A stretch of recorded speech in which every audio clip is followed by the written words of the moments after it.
അപ്പം നമ്മുടെ ഒരു സംശയമുണ്ട്. ഇപ്പം നമ്മളൊരു സ്റ്റുഡൻ്റ് ആണ്, അല്ലെങ്കിൽ ഒരു PSWയിൽ നിൽക്കുന്ന ആളാണ്. അങ്ങനെയുള്ളവർക്ക് ന്യൂ എൻട്രൻറ്റ് കാറ്റഗറിയിൽ എത്രയായിരിക്കും സാലറി? ഈ പറഞ്ഞതുപോലെ തന്നെ ഓക്കെ. അപ്പം ഇമിഗ്രേഷൻ വൈറ്റ് പേപ്പറിൻ്റെ ഭാഗമായിട്ട് വന്ന പ്രപ്പോസലിൽ ഒരു പ്രപ്പോസലായിരുന്നു നമുക്ക് കേരർ വർക്കർ വിസയിൽ ഓൾറെഡി ഉള്ളവർക്കും റിന്യൂ ചെയ്യുന്നവർക്കും. ഹായ് ഗൈസ്, അബീസുയുടെ പുതിയ വീഡിയോയിലോട്ട് എല്ലാവർക്കും സ്വാഗതം. ഞാനിപ്പം നാട്ടിൽ നിന്ന് വന്നപ്പോൾ പോലും ഒരേ ആൾക്കാർ എന്നെ വിളിച്ചിട്ട് ബ്രോ എന്താണ് ഈ വൈറ്റ് പേപ്പർ, എന്താണ് ഈ ജൂലൈയിൽ വരുന്ന പുതിയ നിയമങ്ങൾ, നമുക്കൊക്കെ 8ൻ്റെ പണിയാണല്ലോ ബ്രോ കിട്ടിയതെന്നാണ് എല്ലാവരും ഒത്തിരി പേര് എനിക്ക് മെസ്സേജ് അയച്ചിട്ടുണ്ട്. അതുമല്ല ഇപ്പോൾ ഇൻസ്റ്റാഗ്രാം തുറന്നു കഴിഞ്ഞാൽ UK മൂഞ്ചി, UK അടിയിലോട്ട് എന്നൊക്കെ പറഞ്ഞു ഒത്തിരി പേര് വീഡിയോ ചെയ്തിട്ടുണ്ട്. അപ്പം എനിക്കറിയാവുന്ന കാര്യങ്ങൾ ഇപ്പോൾ കുറച്ച് നാളായിട്ട് വീഡിയോ ചെയ്തില്ല. കാര്യം ഇതിനെപ്പറ്റി പഠിക്കാതെ ചുമ്മാ നിങ്ങൾക്കൊരു പേടി വരുത്തിയിട്ട് കാര്യമില്ല. പക്ഷേ എൻ്റെ അഭിപ്രായത്തിൽ ഈ ഓവർസീസിൽ നിന്ന് തന്നെ എല്ലാവർക്കും നല്ല 8ൻ്റെ പണിയാണ് നമ്മുടെ UK ഗവൺമെൻറ് കൊടുത്തുകൊണ്ടിരിക്കുന്നത്. വേറൊന്നും വേണ്ട, ഞാൻ വന്നിട്ട് 4 വർഷമായുള്ളൂ. ഈ 4 വർഷത്തിനിടയ്ക്ക് എനിക്ക് തോന്നുന്നു 40 നിയമമാറ്റങ്ങൾ ഉണ്ടായെന്ന് തോന്നുന്നു.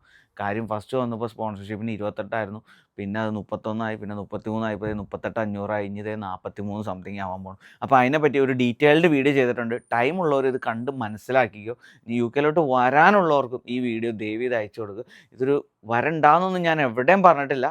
ഇതാണ് UK ഇന്നത്തെ നിയമം. അത് മനസ്സിലാക്കി വരിക. ഇത് വേറെ ഒരു ഏജൻസിയോ അല്ലെങ്കിൽ നാട്ടിലായിരുന്നു മൂവാറ്റുമായിട്ട് കോട്ടയം പോകുമ്പോൾ എനിക്ക് തോന്നുന്നു ഒരു 20 ഏജൻസിയുടെ ബോർഡ് ആ കോട്ടയം റോഡിൽ ഇങ്ങനെ നമ്മൾ പോകുമ്പോൾ ഇങ്ങനെ എന്ത് സ്റ്റൈലായിട്ടാണ്. ചില ബസ് സ്റ്റോപ്പിൻ്റെ തന്നെ ഇവിടെ ജർമ്മനിയിലോട്ട് പോകുന്നവർ ഈ സ്റ്റോപ്പിൽ ഇറങ്ങും. അങ്ങനെയാണ് ഞങ്ങളുടെ നാട്ടിലെ ബസ് സ്റ്റോപ്പിൻ്റെ പേര് വരെ മാറിയേക്കണം. അപ്പം ഈ വീഡിയോ കണ്ട് മനസ്സിലാക്കി നിങ്ങൾക്ക് എന്താണോ ഉചിതം എന്നുള്ളത് നിങ്ങൾ ചെയ്യുക. അപ്പോൾ വീഡിയോ കണ്ടോ? ഓക്കെ. അപ്പം നമ്മൾ കുറേ ദിവസങ്ങൾക്ക് മുന്നേ, കുറച്ച് നാളുകൾക്ക് മുന്നേ നമ്മളെല്ലാവരും ഭയങ്കരമായിട്ട് പേടിച്ച ഒരു സംഭവമായിരുന്നു immigration white paper in UK.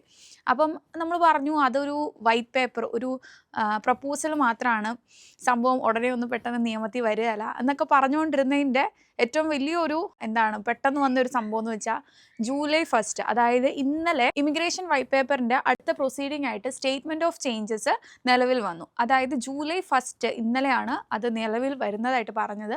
ഇതിൻ്റെ ഇംപ്ലിമെൻറ്റേഷൻ ഡേറ്റ് എന്ന് പറയുന്നത് ഒത്തിരി ദൂരോട്ടൊന്നും പോയിട്ടില്ല, ജൂലൈ 22. അതായത് വരുന്ന 3 ആഴ്ചയ്ക്കുള്ളിൽ തന്നെ ഇതിൻ്റെ നിയമം ഇംപ്ലിമെൻ്റ് ആകും എന്നാണ് പറയപ്പെടുന്നത്.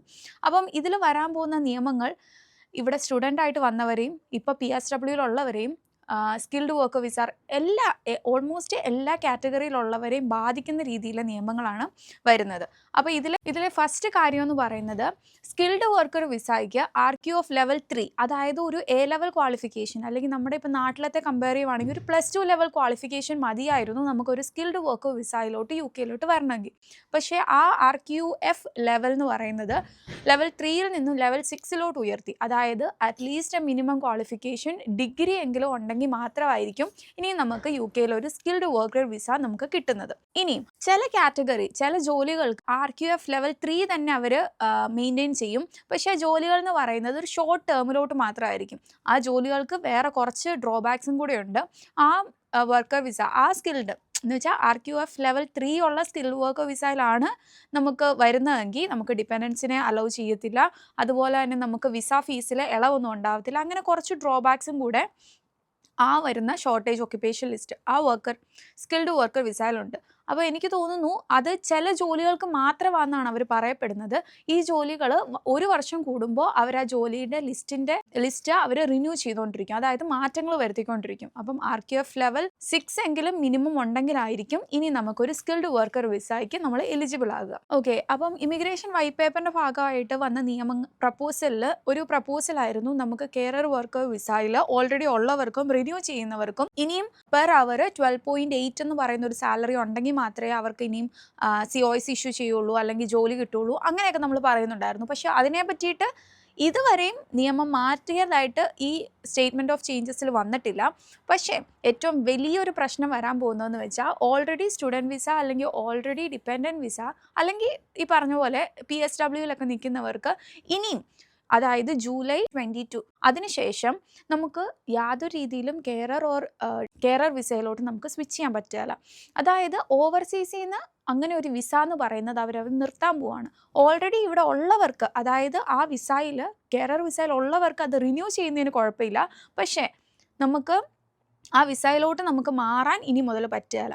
നമ്മൾ വേറൊരു വിസയിലാണ് കേരള വിസയിലോട്ട് മാറാൻ പറ്റുകയില്ല. ഇപ്പോൾ ഈ സ്റ്റുഡൻസ് ഒക്കെ ആണെങ്കിലും ഇപ്പം പഠിത്തം തീർന്നിട്ട് അല്ലെങ്കിൽ PSWയിൽ നിൽക്കുന്നവർ കേരള വിസയിലോട്ടൊക്കെ സ്വിച്ച് ചെയ്യാൻ നോക്കുന്നവരുണ്ടെങ്കിൽ അവർ ജൂലൈ 27 എന്നുള്ള ആ ഡേറ്റിന് മുന്നേ COS കിട്ടിയെങ്കിൽ മാത്രമേ അവർക്കിനിയും കേരള വിസയിലോട്ട് മാറാൻ പറ്റുള്ളൂ. അല്ലാത്ത പക്ഷം ഓവർസീസിൽ നിന്നുള്ള എല്ലാ രീതിയിലും കേരള വിസ അവർ സ്റ്റോപ്പ് ചെയ്യുകയാണ്. ഇപ്പം ഞാൻ പറഞ്ഞത് കേരള വിസയുടെ കാറ്റഗറിയാണ്. ഇനി ഏറ്റവും വലിയ രസം എന്താണെന്ന് വെച്ചാൽ ഓൾറെഡി ഇപ്പം നമ്മൾ സ്റ്റുഡൻറ്റ് വിസയിലാണ്, അല്ലെങ്കിൽ നമ്മൾ PSWയിലാണ്, അല്ലെങ്കിൽ നമ്മളിപ്പോൾ ഒരു എംപ്ലോയറിൻ്റെ കീഴിൽ നമ്മളിപ്പോൾ വർക്ക് ചെയ്യുകയാണ്, നമുക്ക് വിസ ഒന്നും അടിച്ചിട്ടില്ല, വർക്ക് ചെയ്യുകയാണ്. അവർക്ക് വരാൻ പോകുന്ന ഒരു വലിയൊരു സംഭവം എന്ന് വെച്ചാൽ നമുക്ക് ഓൾറെഡി നമ്മളോട് പറഞ്ഞിരുന്നു ഈ കഴിഞ്ഞ ഏപ്രിൽ 2024 38,700 ആണ് നമ്മുടെ മിനിമം സാലറി ത്രഷോൾഡ് റേഞ്ച് ആയിരുന്നത്. ആ റേഞ്ച് എന്ന് പറയുന്നത് അവർ ഇനി മാറ്റാൻ പോകുന്നത് 40,800 എന്ന് പറയുന്ന വലിയൊരു എമൗണ്ട്, അതായത് അപ്രോക്സിമേറ്റ്ലി ഒരു 41,000 ഉണ്ടെങ്കിൽ മാത്രമായിരിക്കും ഈ നമുക്കൊരു വർക്ക് വിസയിലോട്ട് നമുക്ക് സ്വിച്ച് ചെയ്യാൻ പറ്റുന്നത്. ഓൾറെഡി 38,700 ഒരു വലിയ എമൗണ്ട് ആണ്. ഇതിൽ നിന്ന് ഇനിയും കൂട്ടി ഒരു 3,000-4,000 പൗണ്ട് എക്സ്ട്രാ വരിക എന്ന് പറയുമ്പോൾ അത് എനിക്ക് തോന്നുന്നു ഇവർ ഉദ്ദേശിക്കുന്നത് എംപ്ലോയേഴ്സിന് ഒരു വലിയ അടിയാണ്. കാര്യം ഓൾറെഡി ഒരു കാൻഡിഡേറ്റിനെ അവർ ഇൻ്റർവ്യൂ എല്ലാം കഴിഞ്ഞിട്ട് അവർ ട്രെയിനിങ് എല്ലാം കഴിഞ്ഞ് നിർത്തിയേക്കുന്നു. ഇനിയും അവരെ എടുക്കണമെന്നുണ്ടെങ്കിൽ ഇത്രയും വലിയൊരു റേഞ്ച് സാലറി കൊടുത്തെങ്കിൽ മാത്രമേ ഈ എംപ്ലോയർക്ക് അവരെ എടുക്കാൻ പറ്റുള്ളൂ. അപ്പം എംപ്ലോയർ സ്വാഭാവികമായിട്ടും അവർ പറയും നമുക്ക് ചെയ്യാൻ പറ്റുകയില്ല, നിങ്ങളുടെ സ്പോൺസർഷിപ്പ് നമുക്ക് തരാൻ പറ്റുകയില്ല. അങ്ങനെ ഒരു സിറ്റുവേഷനിലോട്ടാണ് ഇനിയും പോകാൻ പോകുന്നത്. അപ്പം നിങ്ങൾ ഓൾറെഡി വർക്ക് ചെയ്യുന്ന ഒരാളാണെങ്കിൽ മാക്സിമം ഈ ജൂലൈ ലാസ്റ്റ് ഡേറ്റിന് മുന്നേ നമുക്കൊരു COS ഇഷ്യൂ ചെയ്ത് കിട്ടുവാണെങ്കിൽ, ഫോർച്യുനേറ്റ്ലി കിട്ടുവാണെങ്കിൽ നിങ്ങൾക്ക് വർക്ക് വിസയിലോട്ട് മാറാം. അല്ലാത്ത പക്ഷം ഇനിയും വരാൻ പോകുന്നത് വളരെ കടുത്ത നിയമങ്ങളായിരിക്കും. കാര്യം ഇപ്പം ഇമിഗ്രേഷൻ വൈറ്റ് പേപ്പറിൽ പറഞ്ഞിരിക്കുന്ന കുറേ നിയമങ്ങളിൽ കുറച്ചെണ്ണമാണ് ഇപ്പോൾ പ്രാബല്യത്തിൽ പെട്ടെന്ന് അവർ വരുത്തുന്നത്. അതിന് ശേഷം എന്തൊക്കെ വരും, എങ്ങനെയൊക്കെ വരും എന്നത് അനിശ്ചിതത്വം മാത്രമാണ്. അപ്പം മാക്സിമം നേരത്തെ നമ്മുടെ പേപ്പർ വർക്ക്സും കാര്യങ്ങളും ഒക്കെ തീർക്കുവാണെങ്കിൽ അതായിരിക്കും നല്ലത്. എംപ്ലോയേഴ്സിനോട് ചോദിച്ച് അവരുടെ തീരുമാനങ്ങൾ മനസ്സിലാക്കിയെടുക്കുക ഈ സമയം കൊണ്ട്. അപ്പം നമ്മുടെ ഒരു സംശയമുണ്ട്, ഇപ്പം നമ്മളൊരു സ്റ്റുഡൻ്റ് ആണ് അല്ലെങ്കിൽ ഒരു PSWയിൽ നിൽക്കുന്ന ആളാണ്, അങ്ങനെയുള്ളവർക്ക് ന്യൂ എൻട്രൻ കാറ്റഗറിയിൽ എത്രയായിരിക്കും സാലറി? ഈ പറഞ്ഞതുപോലെ തന്നെ അവർക്ക് 70% of the on going rate. ഇപ്പം നിങ്ങളൊന്ന് വിചാരിക്കണം, ഒരു പ്രൊഫഷൻ, ആ പ്രൊഫഷൻ്റെ ഓൺ ഗോയിങ് റേറ്റ് ഒരു 40,000 ആയിരുന്നു ഈ 2024 ഏപ്രിലിന് ശേഷം. പക്ഷേ ഇപ്പോഴത്തെ ഈ നിയമം അനുസരിച്ച് ഈ 40 എന്ന് പറയുന്നത് ചിലപ്പോൾ ഒരു 44, 43 അങ്ങനെ ആയി കാണും. അപ്പോൾ അതിൻ്റെ 70% എന്ന് പറയുമ്പോൾ പിന്നെയും കൂടി. അപ്പോൾ അങ്ങനെ വരുമ്പോൾ അറിയില്ല എന്തുകൊണ്ടാണ് നിയമങ്ങൾ പെട്ടെന്ന് ഈ ഗവൺമെൻറ് ഇങ്ങനെ മാറ്റുന്നതെന്ന്. അപ്പം അത് വലിയൊരു അടി തന്നെയാണ് ഒരു സ്റ്റുഡൻ്റായിട്ട് നിൽക്കുന്നവർക്കും. അല്ല പോട്ടെ ഒരു സ്റ്റുഡൻറ്റിന് ഡിപ്പെൻഡൻ്റ് ആയിട്ട് നിന്നിട്ട് അവർ വർക്ക് വിസയിലോട്ട് സ്വിച്ച് ചെയ്യാൻ നിൽക്കുന്നവർക്കും എല്ലാം ഈ സാലറി ഇൻക്രീസ് എന്ന് പറയുന്നത് വലിയൊരു അടി തന്നെയാണ് വരാൻ പോകുന്നത്.